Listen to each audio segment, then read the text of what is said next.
Me internaram num asilo para roubar minha casa, mas a polícia apareceu com meu testamento verdadeiro. No momento em que meu filho Miguel enfiou o sedativo no meu café da manhã, fingindo beijar minha bochecha para se despedir, eu soube que eles finalmente estavam agindo. Observei, com os olhos semicerrados, enquanto ele acenava para minha nora Sandra, que já estava ao telefone com o Asilo Recanto da Sombra, confirmando minha internação de emergência devido a um súbito declínio cognitivo. O que eles não sabiam era que eu tinha trocado os copos quando Sandra criou uma distração derrubando a bolsa, e Miguel estava prestes a tirar o cochilo mais longo da vida dele, enquanto eu executava o plano que vinha preparando há 6 meses. Se você está assistindo a isso, se inscreva e me diga de onde você está vendo. Deixa eu voltar um pouco e contar como eu, Margarida Luiza Braga, de 71 anos, passei de mãe confiante de 3 filhos, a estrategista vingativa da noite para o dia. 6 meses atrás, numa manhã úmida de terça-feira em Florianópolis, Santa Catarina, eu estava podando minhas rosas no jardim da minha casa, de frente para o mar, avaliada em 12 milhões de reais, quando ouvi vozes vindo da janela da cozinha. Minha filha Joana estava falando naquele tom cuidadoso que usava com os clientes do escritório de advocacia dela. "A mãe está piorando", ela disse. "Ontem ela me chamou de Fátima. Ela nem tem uma amiga chamada Fátima."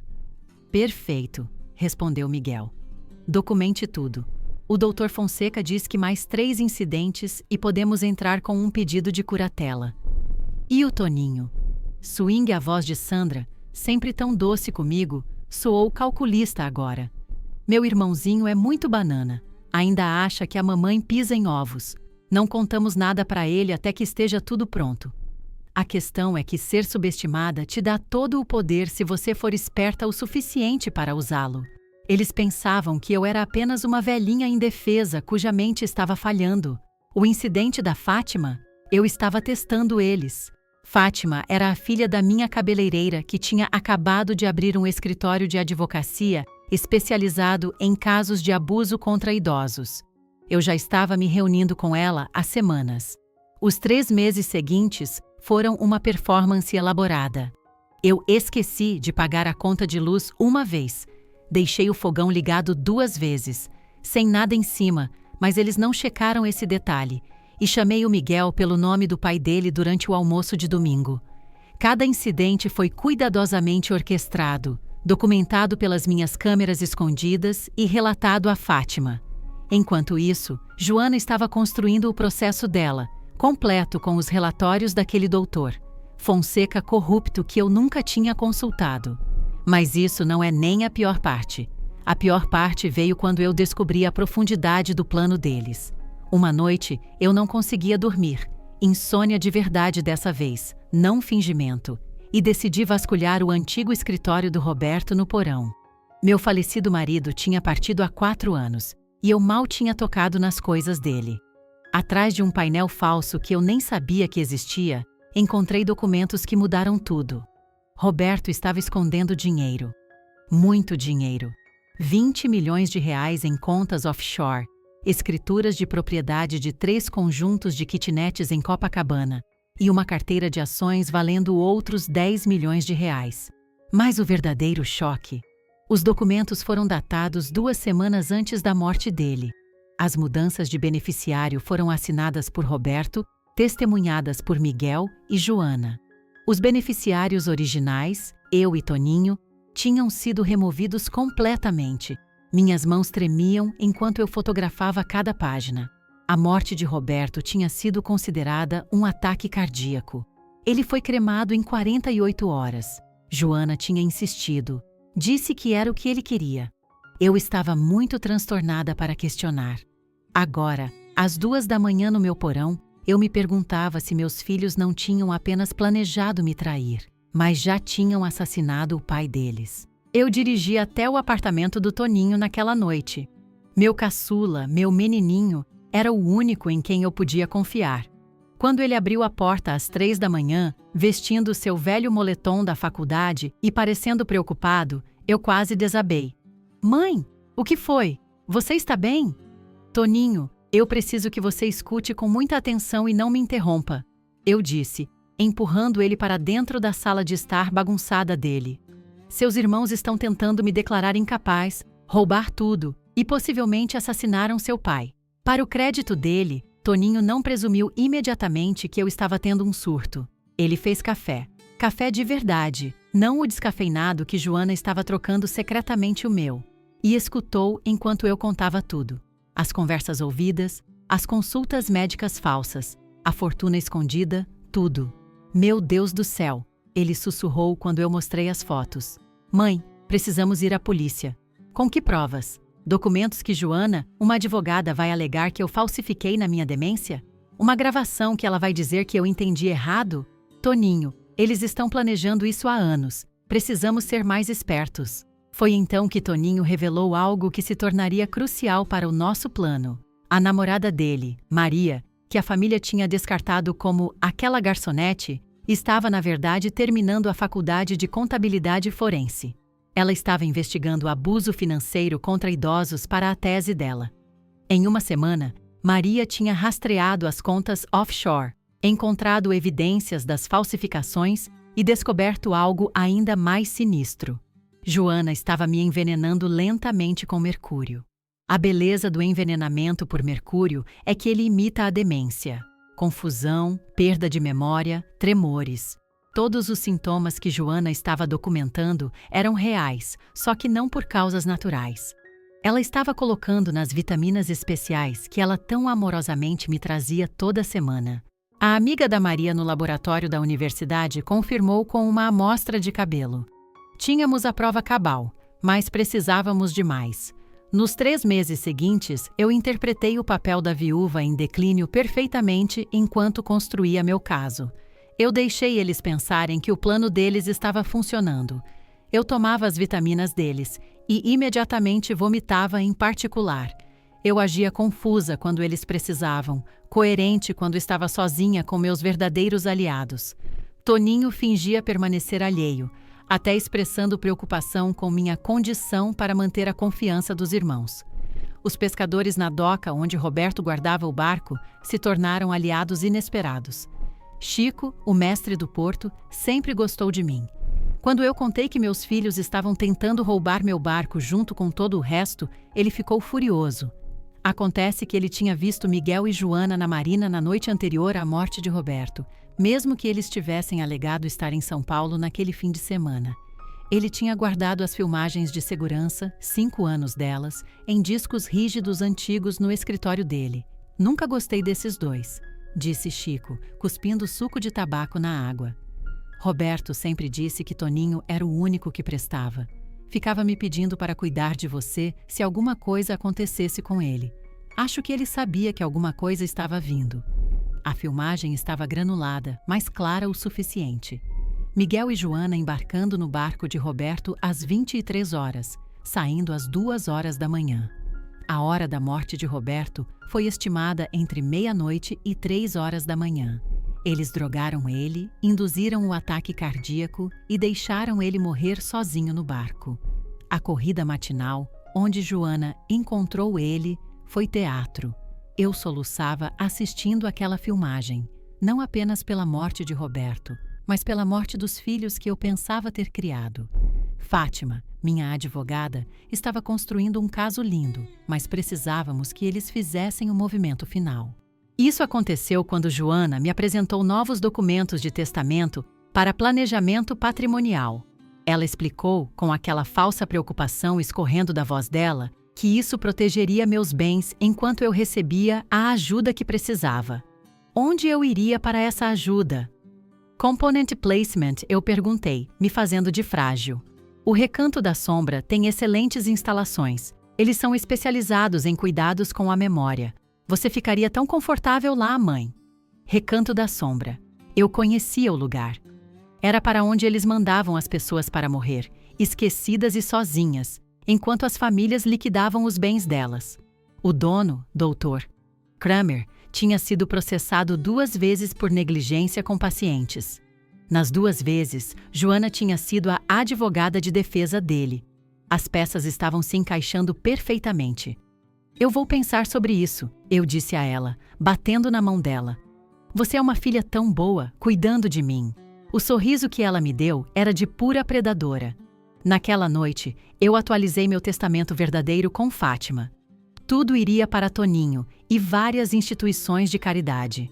Miguel e Joana não receberiam um centavo, mas mais importante, Fátima apresentou a denúncia criminal ao Ministério Público. A investigação estava oficialmente aberta, embora meus filhos ainda não soubessem. A fase seguinte exigiu que eu desaparecesse temporariamente. Toninho e Maria me ajudaram a encenar meu surto. Eu vaguei para dentro de um supermercado às 22 horas, confusa e chorando, perguntando por Roberto. A polícia foi chamada. Joana e Miguel correram para o local, interpretando filhos preocupados perfeitamente. Eles tiveram o incidente deles para a audiência de curatela. Mas, em vez de ir para o Recanto da Sombra, eu fui para um pequeno motel que a tia da Maria possuía em Campinas. Por 2 semanas, eu deixei eles pensarem que eu estava trancada na instituição escolhida deles, enquanto na verdade reunia as provas finais. Maria, a brilhante Maria, tinha hackeado o e-mail da Joana. As conversas com o doutor Fonseca sobre falsificar meus prontuários médicos. As discussões com o doutor Kramer sobre meu plano de tratamento, que garantiria que eu nunca saísse do Recanto da Sombra viva. Os e-mails para um incorporador imobiliário sobre minha propriedade à beira-mar, já discutindo datas de demolição. Eles tinham até escolhido minha lápide. Amada mãe, diria. A ironia era sufocante. Enquanto eles celebravam a vitória percebida deles, a polícia estava construindo o caso deles. As filmagens de segurança, o envenenamento por mercúrio, os documentos falsificados, a conspiração para cometer abuso contra idosos, estava tudo se juntando. Mas eu queria que eles sentissem, apenas por um momento, o que eles tinham me feito passar. Então eu organizei um jantar em família. Toninho convenceu eles de que eu estava tendo um bom dia e queria ver todo mundo. Eles vieram, acreditando que estavam fazendo a vontade de uma velha senil uma última vez antes de me mandar embora para sempre. Sandra estava usando as pérolas da minha mãe, aquelas que tinham sumido meses atrás. Miguel dirigia a Mercedes de Roberto, já tratando como se fosse dele. Joana carregava os papéis da curatela na pasta dela, pronta para me fazer assinar depois do jantar. Eu cozinhei as comidas favoritas deles. Carne assada para Miguel, frango ao limão para Joana, o purê de batata com alho que eles amavam desde a infância. Nós sentamos à mesa de jantar, onde tínhamos celebrado 30 anos de natais, aniversários, formaturas, onde Roberto tinha cortado o peru todo dia de ação de graças até não poder mais. Eu quero fazer um brinde, eu disse, levantando minha taça de vinho. Vinho de verdade, não o suco de uva que eles estavam me servindo. A família, as pessoas que me mostraram o que essa palavra realmente significa. Eles levantaram as taças, sorrindo um para o outro. Toninho, que correu aqui às 3 da manhã quando eu precisei dele. Maria, que usou a inteligência dela para ajudar uma senhora em apuros. Chico na Marina, que cumpriu a promessa dele a Roberto. Fátima, que acreditou em mim quando meus próprios filhos não acreditaram. Os sorrisos deles começaram a sumir. E a Miguel e Joana, eu continuei, minha voz endurecendo, que mataram o pai deles por dinheiro e tentaram matar a mãe deles por mais. A taça de Joana se estilhaçou no chão. Miguel se levantou, o rosto roxo de raiva. Sua velha maluca, ele rosnou. Você não pode provar nada. Nós temos os médicos, os advogados, tudo. Você vai para o Recanto da Sombra hoje à noite, nem que eu tenha que arrastar você. Foi então que a campainha tocou. Toninho atendeu e o detetive Moraes entrou com 4 policiais uniformizados. Miguel Braga, Joana Braga Campos, vocês estão presos por assassinato, tentativa de assassinato, conspiração para cometer abuso contra idosos e fraude. A expressão nos rostos deles quase valeu tudo o que eles me fizeram passar. Quase. Sandra tentou correr. Ela chegou à cozinha antes que um policial a pegasse. As pérolas se espalharam pelo chão. Falsas, é claro. Eu tinha vendido as verdadeiras meses atrás para financiar a investigação. Deixe ela roubar bijuterias pensando que tinha ganhado. O Dr. Fonseca foi preso em casa naquela mesma noite. O Dr. Kramer foi levado do recanto da sombra algemado, enquanto o Estado lançava uma investigação completa sobre a instituição. 17 outras famílias se apresentaram com histórias semelhantes. O escritório de advocacia de Joana se dissolveu em um mês quando o escândalo estourou. O julgamento foi brutal. Ouvir toda a extensão do plano deles exposta no tribunal, o envenenamento lento, o gaslighting, os documentos falsificados, o assassinato de Roberto, quebrou algo em mim que nunca vai se curar completamente.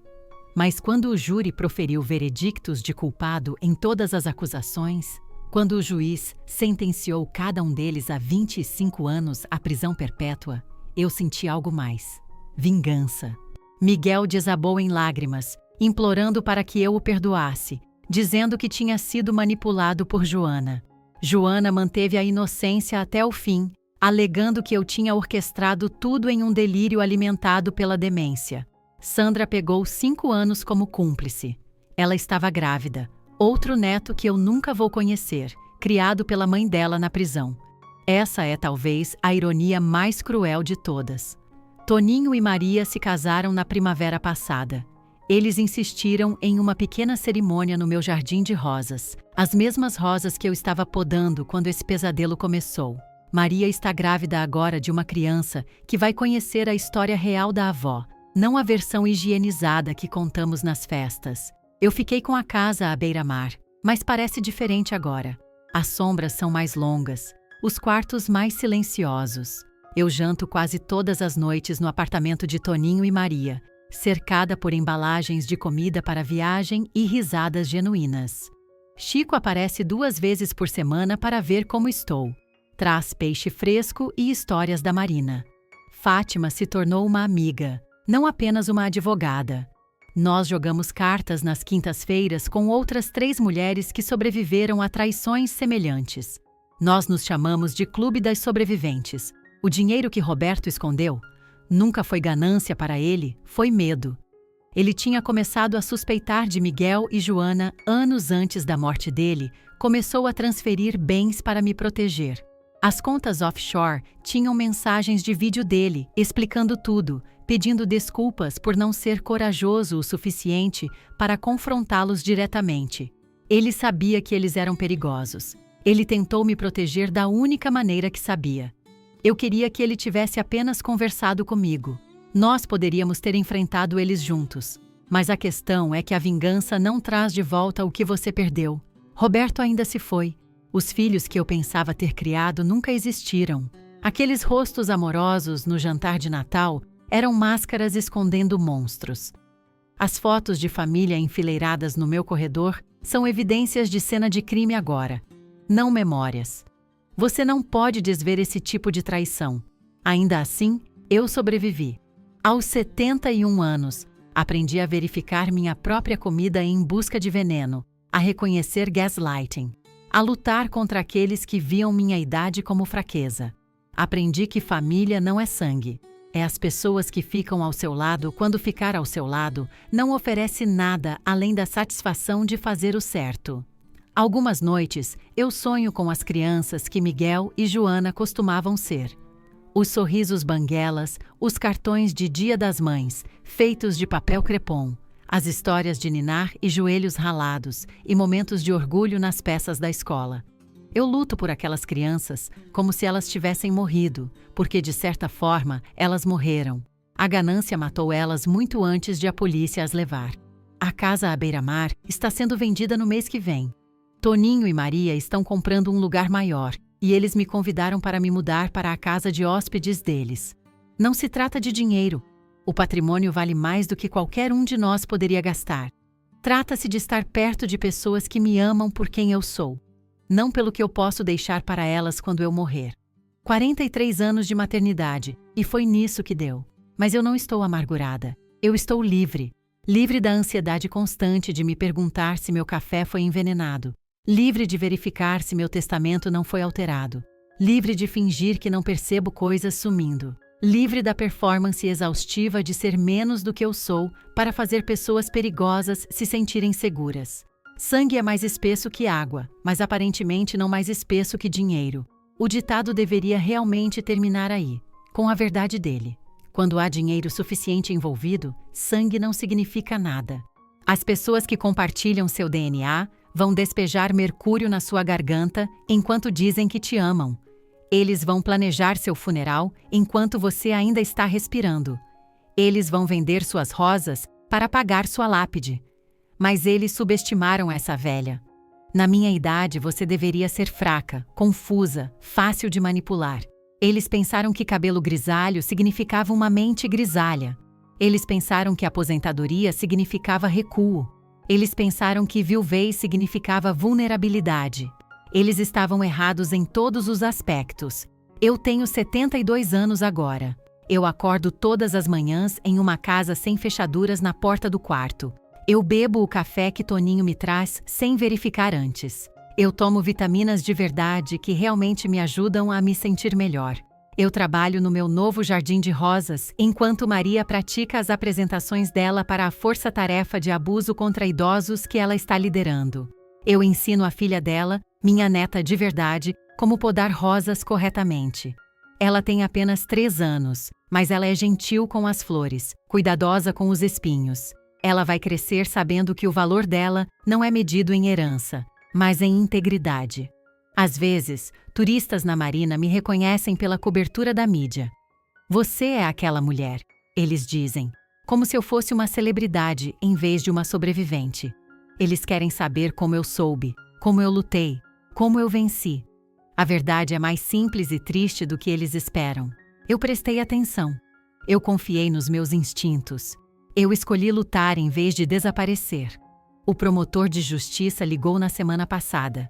Mais 2 famílias se apresentaram com suspeitas sobre as mortes de seus pais idosos, ambas com conexões com o escritório de advocacia de Joana. Eles querem que eu testemunhe novamente. Ajude eles a entender os padrões. É claro que eu disse sim. Se minha história salvar ao menos uma pessoa idosa do que eu passei, contar vale a pena a dor de lembrar. Amanhã seria o 75º aniversário de Roberto. Toninho e eu vamos levar o barco dele para passear. Nós ficamos com ele apesar de tudo. Limpamos, abençoamos, recuperamos do horror da última noite dele. Vamos espalhar flores onde ele amava pescar, compartilhar as histórias que Miguel e Joana nunca quiseram ouvir, lembrar do homem que ele era além do dinheiro que ele deixou. Maria está fazendo o bolo favorito dele. Chico e a equipe de pesca estão vindo. Família de verdade, conquistada através da lealdade, não designada pelo nascimento. Eles pensaram que eu era apenas uma velha indefesa. Eles pensaram que eu iria silenciosamente para aquela noite escura, grata por quaisquer migalhas de atenção que eles jogassem no meu caminho. Eles pensaram que a idade me tornava fraca, que a viuvez me tornava vulnerável, que o amor me tornava cega. Eles aprenderam tarde demais que essa velha tinha dentes e a sabedoria para usá-los. Meu nome é Margarida Luiza Braga. Eu sou uma mãe que sobreviveu à traição dos filhos. Eu sou uma viúva que honrou a memória do marido com justiça. Eu sou uma idosa que se recusou a ser jogada fora como lixo. Eu sou a prova viva de que idade não é fraqueza, é experiência, acumulada e transformada em arma quando necessário. Para qualquer pessoa ouvindo que está enfrentando algo semelhante, que suspeita, mas não quer acreditar, que está sendo vítima de gaslighting, a ponto de questionar a própria realidade. Documente tudo, confie nos seus instintos, encontre seus verdadeiros aliados, lute. Você não está louco, você não é velho demais, você não é indefeso, você é subestimado, e essa é sua maior arma. Obrigada por escutar. Não se esqueça de se inscrever e sinta-se à vontade para compartilhar sua história nos comentários. Sua voz importa.